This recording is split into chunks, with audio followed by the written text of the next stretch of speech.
Can't tell him who to interview. I mean, if he wants to interview Nick Fuentes, I don't know much about him, but if he wants to do it, get the word out. Let him, people have to decide. Ultimately, people have to decide. The neo-Nazi Nick Fuentes replied on Twitter or X, quote, "Thank you, Mr. President." So there we have it. President Trump expressing no issues with neo-Nazi Nick Fuentes, who has expressed an affinity for Adolf Hitler and regularly traffics in racist, sexist, anti-Semitic filth. Now, some conservatives, such as Senators Ted Cruz and Senator Mitch McConnell, have criticized Tucker Carlson for his very friendly, lengthy interview with Nick Fuentes. Other Republicans have not been so blunt in their condemnation of Fuentes or Carlson, or even condemned either of them. Vice President J.D. Vance, considered the next leader in the MAGA line of succession, he's no stranger to questions about Republicans espousing anti-Semitism in the last few months, following the Young Republicans texting scandal, which was first reported by Politico, which included one message where one of the Young Republicans said, quote, "I love Hitler." Vice President Vance characterized those expressing outrage as, quote, "pearl clutching."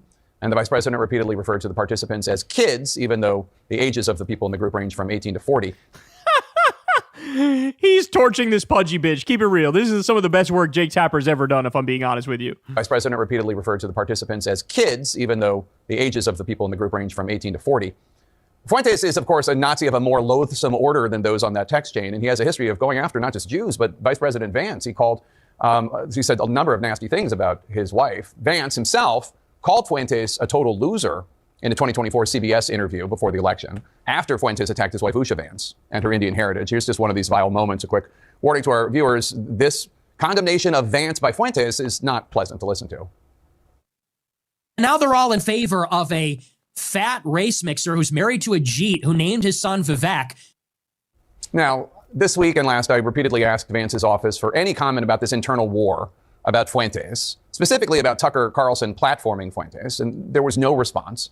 At a time when hate crimes against Jewish Americans are only rising in the United States, the president and the vice president, when it comes to this civil war, they've made their views clear. They're not going to condemn Nazis. They're not going to condemn those who platform them. Let's review the record here. Here are things that Nick Fuentes has said. Quote, "Dating women is gay. Having sex with women is gay.